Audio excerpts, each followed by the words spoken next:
Welcome to Challenging Silence, a podcast from Women's Health and Women's Hands Community Health Center. On this show, we are having much needed discussions about topics related to female genital mutilation or cutting with survivors, advocates, and community members. We're your hosts, Tomilola and Nanti. Challenging Silence is brought to you by the Flourish Project, made possible through funding from Women and Gender Equality Canada. You can listen to this podcast series on all major podcast listening platforms and our website, flourishaccess.ca. Please note that this podcast covers topics of a sensitive nature, including domestic abuse and violence. To ensure privacy and safety, some guests have chosen to remain anonymous. This podcast is age appropriate for 16 plus.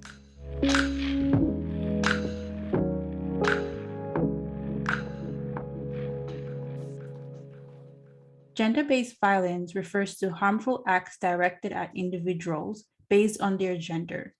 Globally, women and girls are disproportionately affected by gender-based violence, manifested as violence against women and rooted in gender inequality.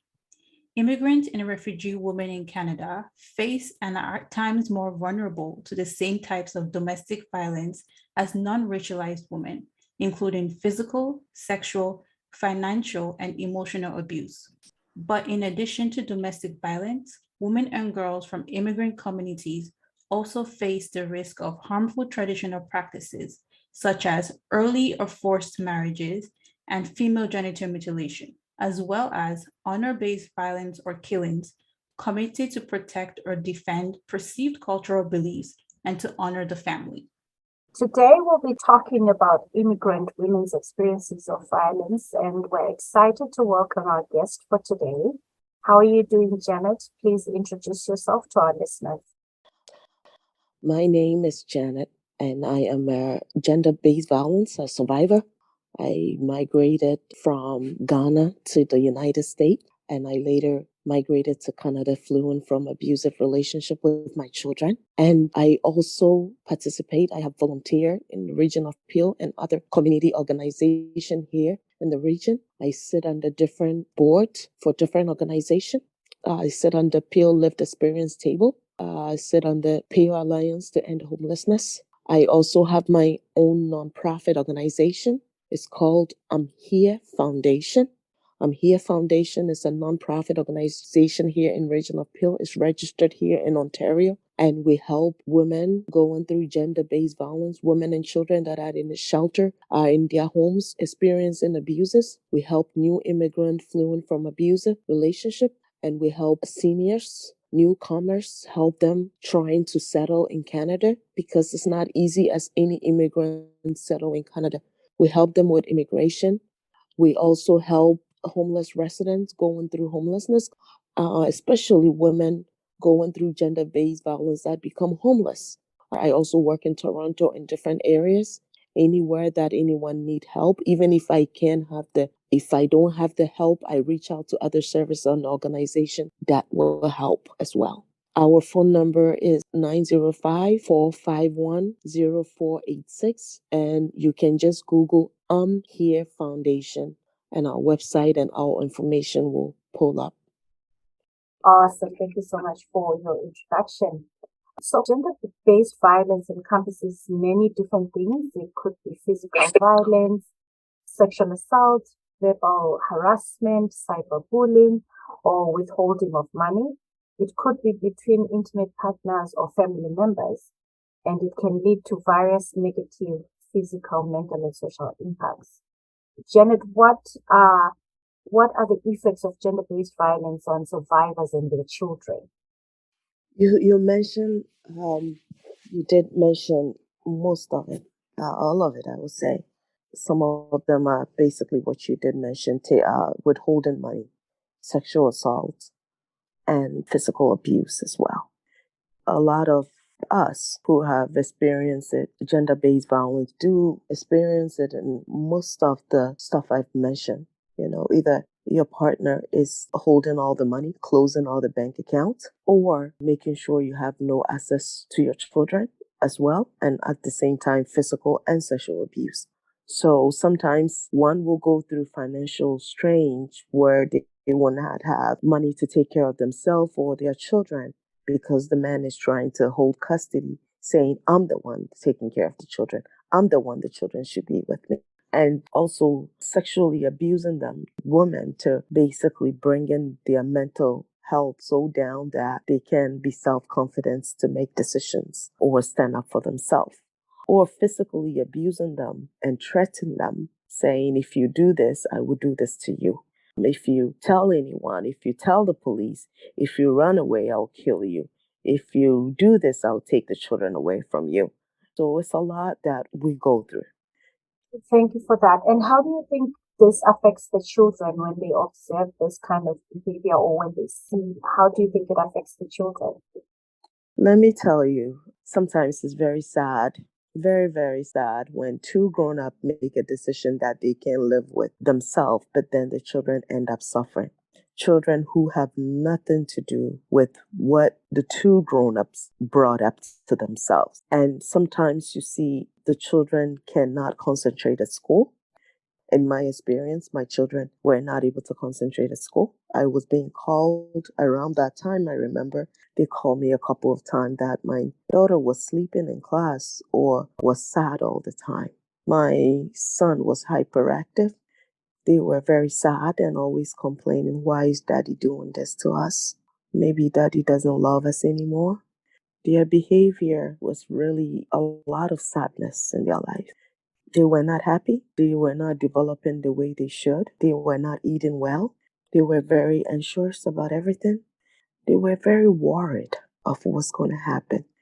Where are we going to stay, mommy? Are we going to get our own place? Can I go back to school? So mentally, all these behaviors they were exhibiting, worrying, sad, anxious, not eating, getting into fights, sleeping at school, not participating in activities. You can see that they are very sad, crying a lot for no reason. These are some of the stuff the children go through.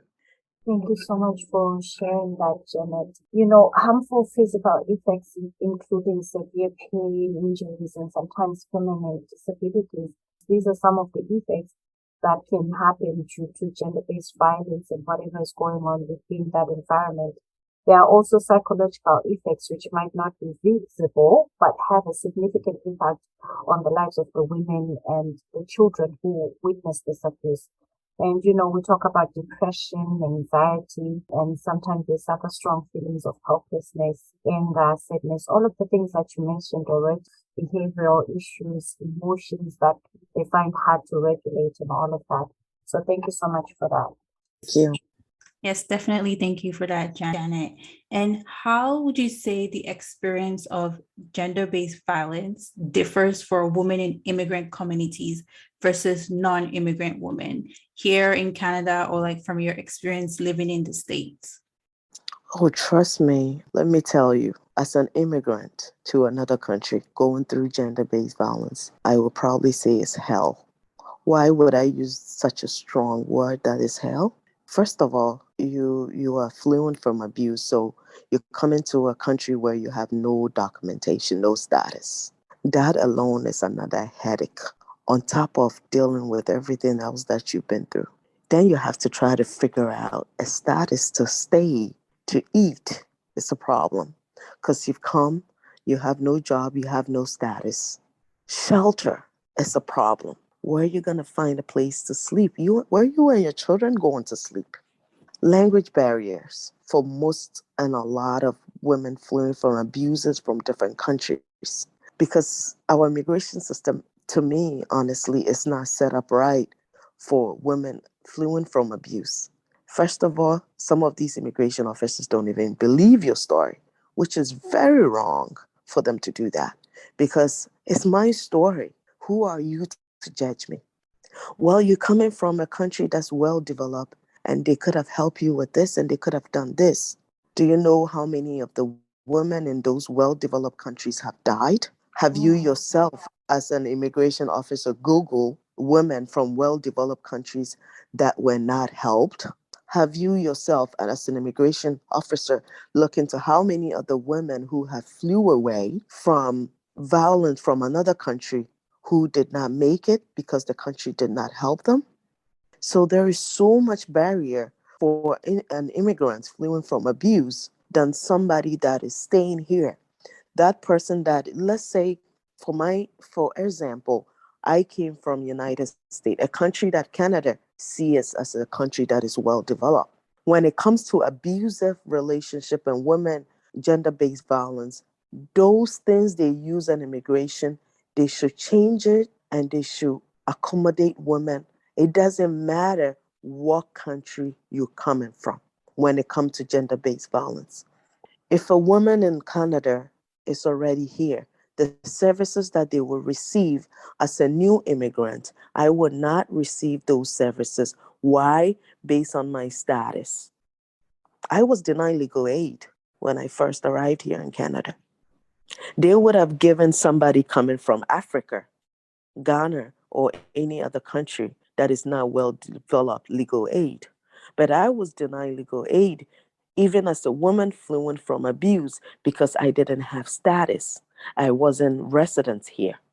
So, on top of everything that is going through, I cannot defend my ex husband legally because I have no resources to do that. Legal aid did not see me as a human being, as a woman trying to flee from abuse and trying to save me and my children, but they saw me as my color and where I'm coming from, which I think is discriminating.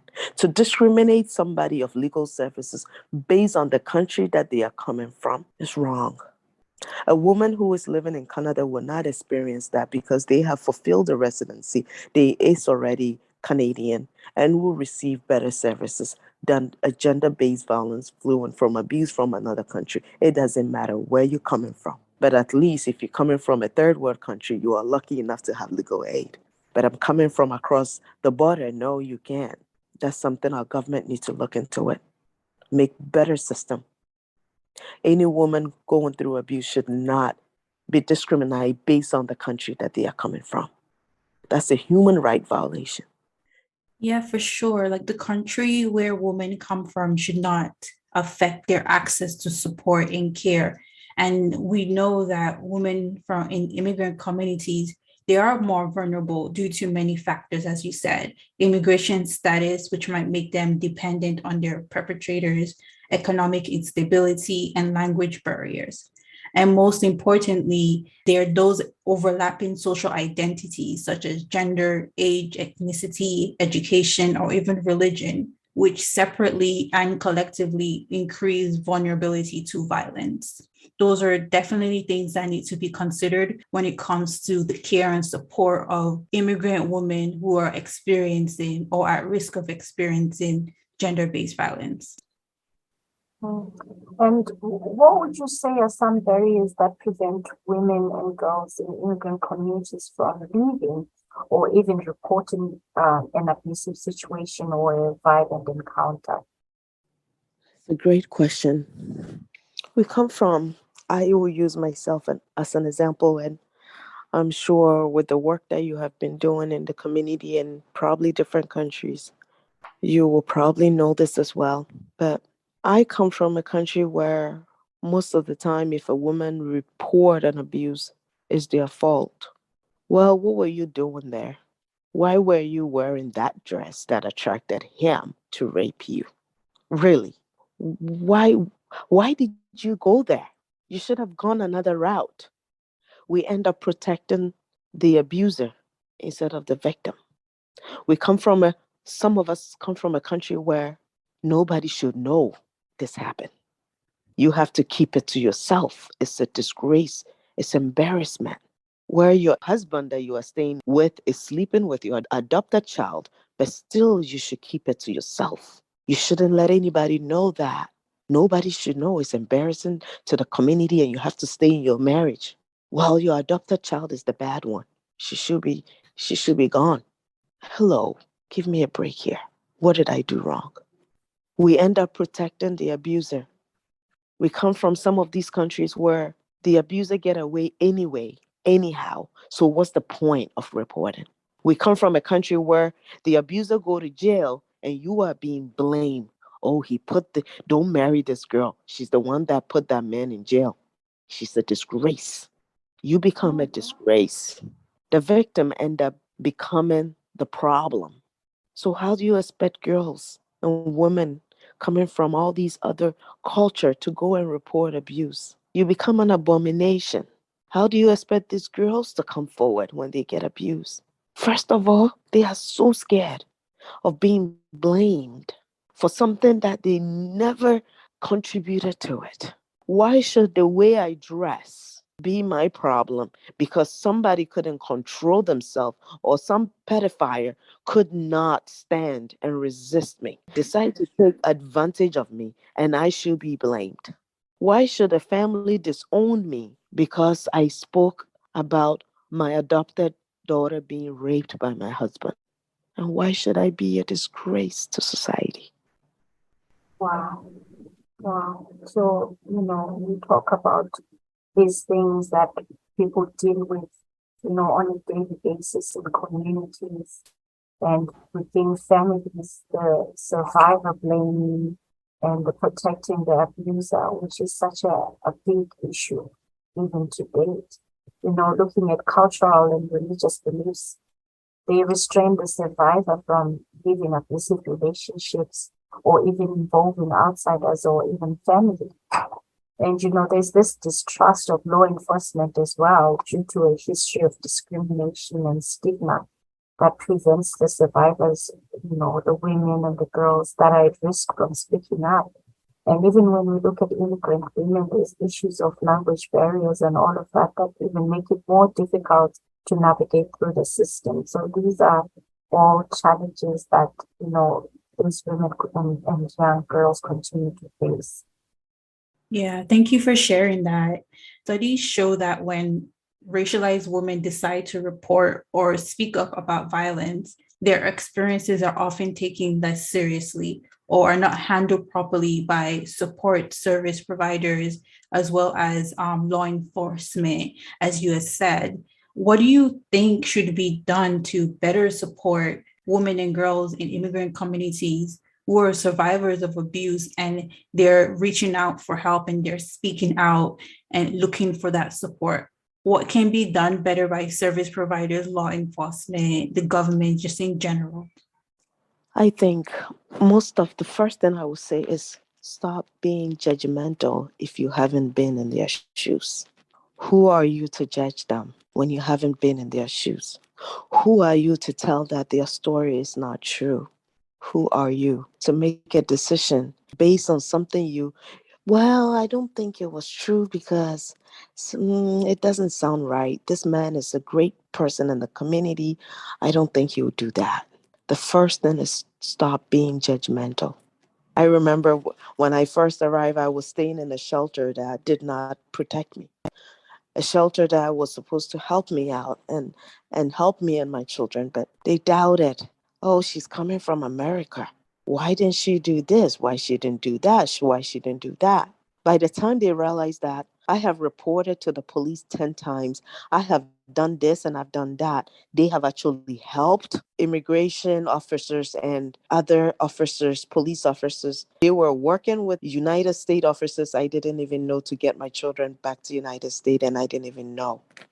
The same place that's supposed to protect me is the same place who did not even believe my story. And later, after my children were gone, after I was able to get all the documentation I needed, after I was supposed to get all the evidence that I needed that was not with me at that time, they realized they have screwed me up and they have made the biggest mistake they could ever have done to a person fleeing from abuse. And it was too late.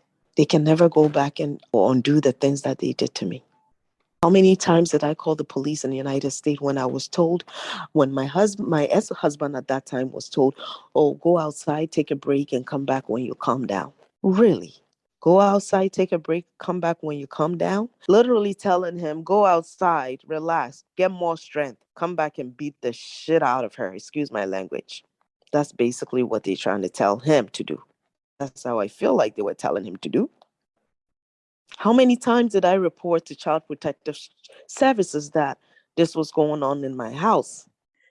Yeah, definitely service providers, law enforcement, they need to see things in the view of the woman who is being abused. Because as you said, they're telling the perpetrator, go outside, go and calm down. And from your point of view, you see what that is actually going to lead to. You can see that that's not going to help, that's not the help you're looking for by reaching out to them. And one important aspect of, I would say, of improving support for women and girls in our communities is using the intersectional approach, which will address the numerous barriers and challenges they face throughout the process of accessing support. And intersectional, as in the social identities I spoke about earlier, how together collectively they can cause oppression. So this will look like, for example, support services that are culturally sensitive.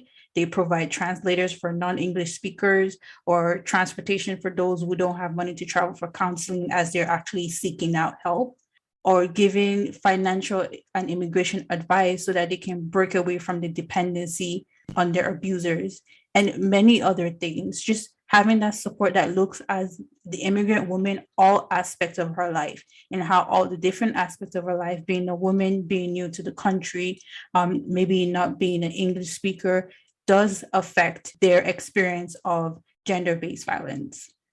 Thank you so much for telling your story, Janet. Thank you. I think I'm not the only one out there. I'm not the only one here.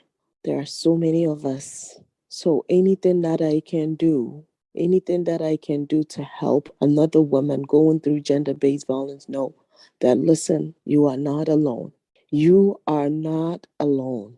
If I was able to survive, if I was able to go through all these things I went through, and I'm still here and I'm still striving, and it takes a while to recover.